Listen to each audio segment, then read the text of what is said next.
గౌరవనీయులు పెద్దలు ఈ కార్యక్రమానికి అనుసంధానకర్తగా వ్యవహారం చేస్తున్న గౌరవ మాజీ మంత్రివర్యులు సూర్యాపేట శాసనసభ్యులు శ్రీ జగదీశ్వర్ రెడ్డి గారు, గౌరవ రాజ్యసభ ఫ్లోర్ లీడర్ పెద్దలు గౌరవనీయులు శ్రీ కేఆర్ సురేష్ రెడ్డి గారు, మాజీ మంత్రివర్యులు కరీంనగర్ శాసనసభ్యులు గౌరవనీయులు గంగుల కమలాకర్ గారు, మాజీ మంత్రివర్యులు శ్రీమతి సత్యవతి రాథోడ్ గారు, అట్లాగే ఇక్కడికి విచ్చేసిన గౌరవనీయులైన పెద్దలందరికీ ఎమ్మెల్యేలు ఉన్నారు, ఎమ్మెల్సీలు ఉన్నారు, పార్టీ పెద్దలు ఉన్నారు, పేరు పేరున అందరికీ, పత్రికా మిత్రులకి అందరికీ కూడా హృదయపూర్వకంగా నమస్కారాలు. ముందుగా మనందరి తరపున తమ్ముడు రాకేష్ రెడ్డి గారికి ఒకసారి గట్టిగా చప్పట్లతో వారికి హృదయపూర్వకమైన అభినందన.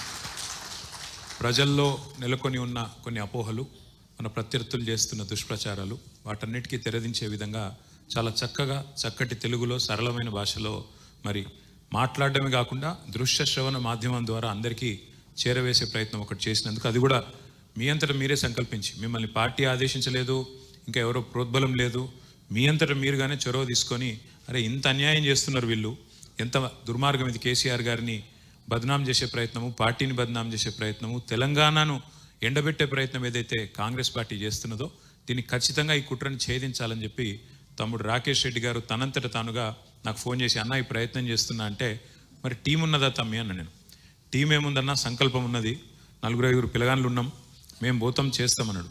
మరి ఏమైనా ఇంతజాం చేయాలంటే ఏమొద్దన్నా జర మనోళ్ళకి చెప్పు అక్కడక్కడ తప్ప నాకు ఏమొద్దు, నేనే చేసుకొస్తా అని సొంత కృషితో చేసినాడు.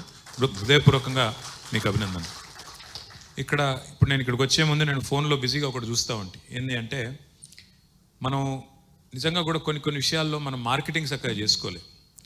మన నాయకుడు కేసీఆర్ గారి పనితనాన్ని ప్రపంచం మొత్తానికి తెలిసే విధంగా చెప్పడంలో కానీ వివరించడంలో కానీ పార్టీగా నాతో సహా మనందరం కూడా విఫలమైన నాయకుడు గొప్పగా పనిచేసినాడు, ప్రజలకు సేవలు అందించినాడు, ప్రజల కోసం 10 ఏళ్ళు తపనబడ్డాడు ముఖ్యమంత్రిగా.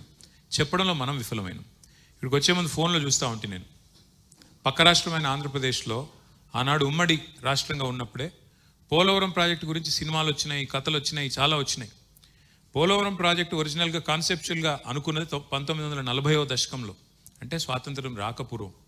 అల్టిమేట్గా శంకుస్థాపన జరిగింది 1980లో టంగుటూరి మన టి.అంజయ్య గారు, టంగుటూరి పంతులు కాదు, టి.అంజయ్య గారు ముఖ్యమంత్రిగా ఉన్నప్పుడు 1980లో ఆనాడు శంకుస్థాపన చేసిండ్రు. పనులు మొదలయ్యింది, ఫార్మల్గా పనులు మొదలైంది 2004వ సంవత్సరంలో. యాక్చువల్గా కన్స్ట్రక్షన్ స్టార్ట్ అయింది జూన్ 2014లో. జూన్ 2014 1940లో అనుకుంటే 80లో రాయేస్తే 2004లో డ్రాయింగులు గీస్తే 2014 జూన్లో పనులు మొదలు పెడితే ఇవాళ చూసిన అయిపోయిందా లేదా అని. ఇప్పుడు ఏం చెప్తున్నారు తెలుసా, అందులో 2027 డిసెంబర్కు అయ్యే అవకాశం ఉంది అని చెప్తున్నారు. అంటే కేసీఆర్ పనితనానికి ఇతర రాష్ట్రాల పనితనానికి తేడా ఏందో చెప్పడానికి మాత్రమే ఇది నేను చెప్తా ఉన్నాను. ఎక్కడ 1940, ఎక్కడ 1980, ఎక్కడ 2014, ఎక్కడ 2004, ఎక్కడ 2027. అదే కేసీఆర్ గారు ఇప్పుడే మా గంగుల కమలాకర్ అన్న చెప్పిండు, 2016లో శంకుస్థాపన చేస్తే 4 ఏళ్ళు 3 ఏళ్ళు తిరగకుండానే అక్కడ బరాజ్ ఓపెనింగ్, ఆ తర్వాత 5-6 ఏళ్ల లోపలనే ప్రపంచంలోనే అతి పెద్దదైన లిఫ్ట్ ఇరిగేషన్ ప్రాజెక్టును పూర్తి చేసిన నాయకుడు కేసీఆర్ గారు. ఇది ఎవరు అవునన్నా కాదన్నా ప్రపంచ చరిత్రలో నిలిచిపోయే మాట. సరే, మనం అంటే పడని వాళ్ళు రకరకాలుగా మాట్లాడవచ్చు, కానీ ఇవాళ రాకేష్ రెడ్డి డాక్యుమెంటరీలో ఒక చిన్న మాట, ఒకటే మాటతో ఒక రైతు నా మనసు గెలుచుకున్నాడు. ఆ నీళ్ళని చూపెట్టి మల్లన్న సాగర్ గడ ఒక గొర్రెల కాపురం, మరి ఆ సోదరుడు రైతు, ఎక్కడ నీళ్ళు ఇవి అన్నాడు రాకేష్. కాళేశ్వరం నీళ్ళు అన్నాడు ఆయన. కాళేశ్వరం నీళ్ళేనా అంటే కాకెక్కడి, అది కాకపోతే ఎక్కడి, మరి ఒకటే మాట, కాకపోతే ఎక్కడి అంటే చిన్న మాట ఇది, కానీ అందులో ఎంత లోతైన అర్థం ఉందో దాన్ని బట్టి మనం చెప్పుకోవచ్చు. వాళ్ళ కాంగ్రెస్ వాడు ఏం చెప్పినా, బీజేపీ ఆయన ఏం చెప్పినా వాస్తవాలుగానే ఉంటాయి. ఇక్కడ ఒక్క అడుగు వెనకకేసి మీకు ఒక 2 విషయాలు, అంటే ఇక్కడ కూర్చున్న వాళ్ళందరూ పెద్దలు, మీకు విఘ్నులు, మీకు తెలుసు, మీడియా మిత్రులకు కూడా తెలుసు, కానీ తెలియని వాళ్ళ కోసం, ముఖ్యంగా టీవీల్లో కానీ పత్రికల్లో కానీ చూసేటోళ్ళ కోసం కానీ ఒక్క మాట మాత్రం మనం గుర్తు చేసుకోవాలి. ఎందుకు తెలంగాణకు కేసీఆర్ గారు వచ్చేదాకా నీళ్లు రాలేదు? ఎందుకు తెలంగాణ రైతులకు కన్నీళ్ళే వచ్చినాయి కేసీఆర్ వచ్చేదాకా, తెలంగాణ వచ్చేదాకా? నీళ్ళెన్నడూ ఎందుకు మన బిల్లకు రాలేదు, మన పొలాలకు రాలేదు?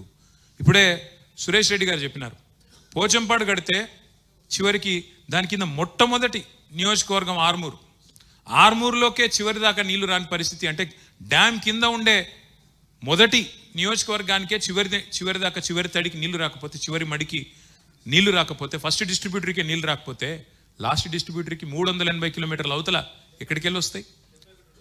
అంటే 71వ డిస్ట్రిబ్యూటర్కి నీళ్ళు ఎక్కడికి వెళ్ళి వస్తాయి? అంటే దీపం కిందనే చీకటి ఎక్కువ ఉంటుంది అన్నట్టు పోచంపాడు కిందనే ఆరుమూరుకు బాల్కొండకు నీళ్లు దిక్కులేవు.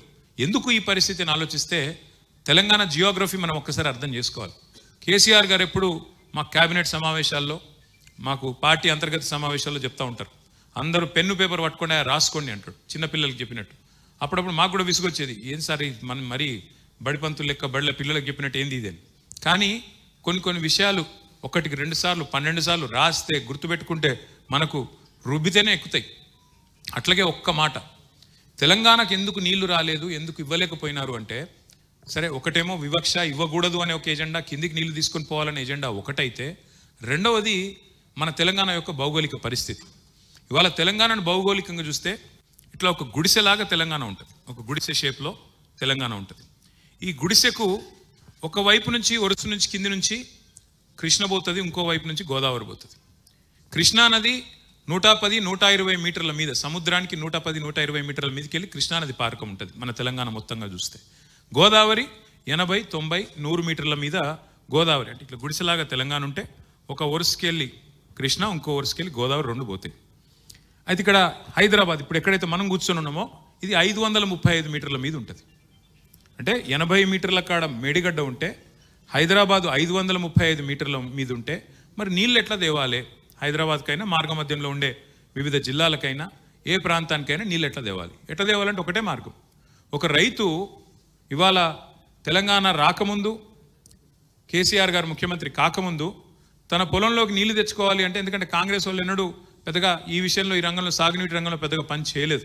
ఎప్పుడో కాకతీయులు కట్టిన చెరువులు, అసఫ్జాహీలు ఆనాడు వాళ్ళు కట్టిన కొన్ని చెరువులు తప్ప, మరి నిజాం సాగర్ లాంటి ప్రాజెక్టులు తప్ప, ఉమ్మడి ఆంధ్రప్రదేశ్లో పెద్దగా మనకు మైనర్లో కానీ మేజర్లో, జాహీలు ఆనాడు వాళ్ళు కట్టిన కొన్ని చెరువులు తప్ప, మరి నిజాం సాగర్ లాంటి ప్రాజెక్టులు తప్ప ఉమ్మడి ఆంధ్రప్రదేశ్లో పెద్దగా మనకు మైనర్లో కానీ మేజర్లో కానీ పని జరగలేదు. అందుకే రైతులు ఏం చేసినారు? బోర్ల మీద బోర్లేసి, ఒకటే ఒక మూషంపల్లి అనే ఊరిలో ఒక రైతు రామరెడ్డి గారు 57 బోర్లు వేసిన పరిస్థితి. బోర్లు ఎందుకు వేస్తారు? కింద ఉన్న భూగర్భంలో ఉన్న నీళ్లను పైకి లాగడానికి, నీళ్లు లాగి తమ పంటను సాగు చేసుకోవడానికి. ఎట్లయితే ఒక రైతు బోరేసి కిందికి వెళ్ళి నీళ్లు పైకి లాగుతాడో, 100 మీటర్లు లేదా 100 ఫీట్లు, 200 ఫీట్లు, 800 ఫీట్లు పైకి గుంచుతారో, అట్లాగే కేసీఆర్ గారు కూడా 80 మీటర్ల మీద ఉన్న గోదావరి నదిని, ఎక్కడైతే కాళేశ్వరం దగ్గర నీళ్ళు ఎక్కడైతే ఉన్నాయో వాటిని ఒడిసి పట్టి ఒక్కొక్క రోజు 1 కాదు 2 కాదు 3 టీఎంసీల నీళ్లు. 3 టీఎంసీలు అంటే మీ అందరికీ అందాజ కోసం చెప్తున్నా. మీరందరూ ట్యాంక్ బండ్ చూసే ఉంటారు, హుసేన్ సాగర్ చూసే ఉంటారు. Hussain Sagar capacity 1 TMC. అంటే రోజుకు 3 హుసేన్ సాగర్ల నీళ్లను మేడిగడ్డ కాడ పట్టుకొని హైదరాబాద్ దాకా తీసుకొచ్చే బృహత్తరమైన ప్రాజెక్టే కాళేశ్వరము. ఆ మార్గమధ్యంలో తమ్ముడు చెప్పినట్టు 15 గొలుసు కట్టు రిజర్వాయర్లు, 1 కాదు 2 కాదు 15 గొలుసు కట్టు రిజర్వాయర్లు. అందులో ఒక్కొక్కటిగా చెప్తూ వస్తే 15 రిజర్వాయర్లు, 19 సబ్స్టేషన్లు, 21 పంప్ హౌజులు, అట్లాగే 100 కిలోమీటర్ల సొరంగ మార్గాలు, 1000 కిలోమీటర్ల ప్రవాహ కాలువలు, వాటి సమాహారమే కాళేశ్వరం. 3 బ్యారేజీలు మాత్రమే కాదు, ఇవన్నిటి సమాహారం కాళేశ్వరం. అంటే ఎక్కడ 80 మీటర్ల కాడ నీళ్లను ఎత్తి 3 హుసేన్ సాగర్లు ఒక్క రోజుకు 3 టీఎంసీ నీళ్లు, 3 హుసేన్ సాగర్లలో పట్టే నీళ్లు ఒక రోజుకు ఎత్తి వాటిని దశల వారీగా తీసుకుంటూ వచ్చి 80 మీటర్ల నుంచి తీసుకొచ్చి మేడిగడ్డ నుంచి అన్నారం నుంచి సుందిల్ల నుంచి మన ఎల్లంపల్లి నుంచి మరి మిడ్మానేరు నుంచి ఒక పాయ మల్కపేట రిజర్వాయర్ అని ఉంటుంది మా వేములవాడ నియోజకవర్గానికి, ఇంకొక పాయ మనకిటు అన్నపూర్ణ తర్వాత రంగనాయక సాగర్ తర్వాత మల్లన్న సాగర్ తర్వాత కొండపోచమ్మ సాగర్. ఇక్కడ ఒక ముఖ్యమైన పాయింట్, కొండపోచమ్మ సాగర్ ఉన్నది 618 మీటర్ల మీద, హైదరాబాద్ ఉన్నది 535 మీటర్ల మీద. అంటే హైదరాబాద్ నెత్తి మీద ఒక కుండ పెట్టినట్టే. ఇంకా ఈరోజు హైదరాబాద్ జనాభా 1 కోటి అయితే భవిష్యత్తులో 3 కోట్లకు పెరిగినా, ఇంకెంత పెద్ద నగరమైనా, ఎన్నటికీ హైదరాబాద్లో మంచినీళ్లకు గోస లేకుండా చేసే ఒక వరప్రదాయిని, ఒక కామధేనువు, ఒక కల్పతరువు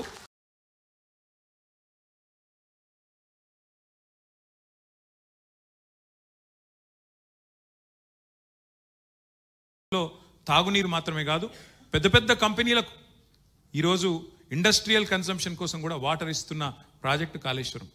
కోకాకోలా అనే ఒక కంపెనీ వచ్చింది నేను మంత్రిగా ఉన్నప్పుడు, పరిశ్రమల మంత్రిగా ఉన్నప్పుడు. వాళ్ళు అడిగింది ఒకటే, మేము ప్లాంట్ పెడతాం, 2,500 కోట్ల పెట్టుబడి పెడతాం, కానీ మాకు నీళ్లు కావాలి, మరి నీళ్లు సమృద్ధికి ఇస్తారా? తెలంగాణ కరువు ప్రాంతం అంటారు కదా, నీళ్ళు ఉన్నాయా మీ కాడ అని అడిగాను. ఉన్నాయి, బరాబర్ ఇస్తాం, నీకు ఎంత కావాలంటే అంత ఇస్తాం అని నేను చెప్పే నాకు ధైర్యం ఇచ్చిన ప్రాజెక్ట్ ఏది? కాళేశ్వరం ప్రాజెక్టు. అందుకే ఇవాళ కోకాకోలా ప్రాజెక్టు మన సిద్దిపేట జిల్లాలో పెట్టినారు. అక్కడి నుంచి ఇలా బ్రహ్మాండంగా మొన్ననే రేవంత్ రెడ్డి గారు పోయి రిబ్బన్ కూడా కట్ చేసి వచ్చినట్టున్నారు. పోయి మనం తెచ్చిన ప్రాజెక్టులన్నిటికీ రిబ్బన్లు కట్ చేయడం తప్ప, మనం వేసిన ఫ్లైఓవర్లకు సున్నాలు పూసుడు తప్ప చేసింది అయితే కొత్తగా ఒక్క పని కూడా లేదు వాస్తవానికి. ఇంకొక మాట దయచేసి మనందరం కూడా గుర్తుపెట్టుకోవాల్సింది, ఇవాళ కాంగ్రెస్ చేస్తున్న దుష్ప్రచారం కాళేశ్వరాన్ని కూలేశ్వరం అని. 100 భాగాలు ఉన్న ఒక ప్రాజెక్టులో, ఒక్క బ్యారేజీలో, ఆ బ్యారేజీలో ఉండే 85 పిల్లర్లలో 2 పిల్లర్లు కుంగితే పడిపోలేదు, కుంగినే అంతే. కుంగితే కొట్టుకపోయింది, కాళేశ్వరం కూలేశ్వరం అయిపోయింది అని చిల్లర మాటలు మాట్లాడేటోళ్లకు మనం గుర్తు చేయాల్సింది ఒకటే, ఎంత నోటికి హద్దు అదుపు లేకుండా 1,00,000 కోట్లు కొట్టుకుపోయినాయి అంటాడు ఒక ఆయన ముఖ్యమంత్రి గారు. కానీ ముఖ్యమంత్రి గారు మామగారు చెప్తున్నారు, పిల్లనిచ్చిన మామ పద్మారెడ్డి గారు, అయ్యా 93,760 కోట్లు ఖర్చయిన ప్రాజెక్టులో ఇన్ని భాగాలుంటే మీరు దాన్ని 1,00,000 కోట్ల కుంభకోణం అంటే ఇది రాజకీయపరమైన ఆరోపణ కాకపోతే మరేంది అంటే కూడా స్పందన రాదు. వాస్తవం ఏంది? ఆ 3 బ్యారేజీలు, వాటితో పాటు 15 రిజర్వాయర్లు, వాటితో పాటు 19 మన సబ్స్టేషన్లు, 21 పంప్ హౌజులు, ఇన్ని కాలువలు, ఇన్ని సొరంగ మార్గాలు, వీటన్నిటికీ కలిపి అయిన ఖర్చు, భూసేకరణతో సహా అన్నిటికైన ఖర్చు 93,769 కోట్లు. ఇంత పెద్ద ప్రాజెక్టుకు, ఇంత పెద్ద కార్యక్రమానికి. అందులో ఒక మేడిగడ్డ బరాజుకైన ఖర్చు, బరాజులోని భూసేకరణకు, దాని నిర్మాణానికి అంతా అయిన ఖర్చు 4,000 కోట్లు. ఆ 4,000 కోట్లలో సిమెంట్ స్ట్రక్చర్ ఏదైతే ఉన్నదో బ్యారేజ్ రూపంలో, దానికైన ఖర్చు కేవలం 1,500 కోట్లు. 2 పిల్లర్లు కుంగినాయి అంటే ఎన్డీఎస్ఏ రిపోర్ట్లో కూడా వాళ్ళు ఒకటే చెప్పినారు, 7th పియర్ని, 7th బ్లాక్ని, 7వ బ్లాక్ని పునరుద్ధరించండి అన్నారు. దాని పునరుద్ధరణకు అయ్యే ఖర్చు ఎంత? అయితే 250-300 కోట్లు. అది కూడా ఆ సంస్థ పెట్టుకోవడానికి రెడీగా ఉంది. L&T అనే సంస్థ కాంట్రాక్చువల్ ఆబ్లిగేషన్ కాబట్టి మేమే పెట్టుకుంటాం అంటున్నది. అంటే రూపాయి భారం కూడా ప్రజల మీద పడలేదు, ఎక్కడ రూపాయి కూడా ప్రజాధనం వృధా కాలేదు. కానీ 3 కోట్ల ప్రజాధనం వృధా చేసి ఒక కమిషన్ వేసి కొండందవి ఎల్కన్ పట్టినట్టు ఏం పట్టిరాయి అంటే అని ఏం లేదు. అసెంబ్లీలో పెట్టిన మన హరీష్ రావు గారు చీల్చి చెండాడితే ఆన్సర్ కూడా లేదు గవర్నమెంట్ దగ్గర. పాప మధ్యలో మా ఉత్తమ్ కుమార్ రెడ్డి లేచి ఆవేశపడి ఇట్లా డామ్ డూమ్ డీమ్ డామ్ అని ఒర్రుడు తప్ప కనీసం ఒక్క ప్రశ్నకు సమాధానం లేదు. సరే, హరీష్ రావు గారు మాట్లాడినారు, బాగా మాట్లాడినారు, ఓకే. అక్బరుద్దీన్ ఓవైసీ గారు లేచి 4 ప్రశ్నలు అడిగినాడు. ఏమయ్యా మీరు కొట్టుకపోతుంది అన్నారు కాళేశ్వరం, మరి అక్కడేమో రోజుకు 100 టీఎంసీల నీళ్లు పోతున్నాయి, 120 టీఎంసీల నీళ్లు పోతున్నాయి, 12 లక్షల క్యూసెక్లు నీళ్లు పోతున్నాయి, మరి మజ్బూత్ ఉంది కదా, కొట్టుకపోలేదు కదా, ఎందుకు బదనాం చేస్తున్నారయ్యా అంటే సమాధానం లేదు. 22 నెలలైంది, ఎందుకు రిపేర్ చేస్తలేవు? నీ ఇల్లు కట్టుకున్నాక ఇంటికి 3 ఏళ్ల తర్వాత ఒక ఎక్కడో చిన్న క్రాకో చిన్న పొక్కనో పడితే దాన్ని రిపేర్ చేసుకుంటావా లేదా? 22 నెలలైంది, ఎందుకు రిపేర్ చేయలేదయ్యా అని ఓవైసీ గారు అడిగితే సమాధానం రాదు.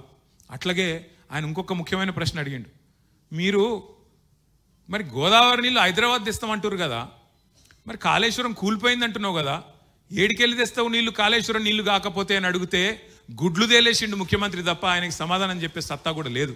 వాళ్ళ వాస్తవం ఏంది? అదే కాళేశ్వరం నీళ్లను మల్లన్న సాగర్ ద్వారా అటు గంధమల్ల తీసుకుపోతా ఉన్నారు. ఇంకొక వైపు హైదరాబాద్కి ఆనాడు మన ప్రభుత్వం ఉన్నప్పుడే 2023 జూలైలో అనుకుంటా మనమే జీవో ఇచ్చినాం, కేబినెట్ తీర్మానం చేసినాం. కొండపోచమ్మ సాగర్ నుండి 1,100 కోట్ల రూపాయలతో గండిపేటకు నీళ్లు తీసుకొచ్చే ప్రాజెక్టుకు మచ్చజెండా ఊపిందే కేసీఆర్ గారు. ఇవాళ ఈ ముఖ్యమంత్రి గారు 1,100 కోట్లతో అయిపోయేదానికి ఇవాళ 7,400 కోట్లకు అంచనాలు పెంచి, మరి ఎవరి కోసమో, డబ్బుల కోసమో, మూటల కోసమో, ఢిల్లీకి ముడుపుల కోసమో ఇవాళ ప్రాజెక్టు నిర్మాణాన్ని 7 పెంచి మోసం చేస్తున్నాడు, ప్రజల దొమ్మును కొల్లగొడుతున్నాడు, ప్రజల సొమ్మును కొల్లగొడుతున్నాడు ఈ ముఖ్యమంత్రి గారు. ఎవరు ఏమనుకున్నా, ఇంతకంటే ఎక్కువ నేను చెప్పాను, ఎందుకంటే చాలామంది పెద్దలు మాట్లాడినారు. ఎవరు ఏమనుకున్నా 2 సత్యాలు చరిత్రలో లిఖించబడతాయి. కేసీఆర్ అనే 3 అక్షరాల తాత్పర్యం భవిష్యత్తులో పిల్లలు యాద పెట్టుకుంటారు. కే అంటే కాలువలు, సి అంటే చెరువులు, ఆర్ అంటే రిజర్వాయర్లు అనే విధంగా భవిష్యత్తులో తెలంగాణలోని ప్రతి బిడ్డ గుర్తుపెట్టుకుంటాడు. రెండో మాట కూడా నేను చెప్తా ఉన్నాను, ఇది గుర్తుపెట్టుకోండి. ఇవాళ మనందరి ఎఫర్ట్ కానీ మనందరి తాపత్రయం ఒకటే కావాలి. కాళేశ్వరం కామధేనువు, కాళేశ్వరం కల్పతరువు తెలంగాణకు అనేది అందరికీ తెలుసు. కాళేశ్వరం ఎంత మల్టీపర్పస్ ప్రాజెక్టో, ఎన్ని రకాల అద్భుతాలను తెలంగాణలో ఆవిష్కరించిందో ఇప్పటిదాకా కమలాకర్ గారు కూడా చెప్పినారు. తెలంగాణను ప్యాడీ ప్రొడక్షన్లో నెంబర్ 1 చేసింది కాళేశ్వరం.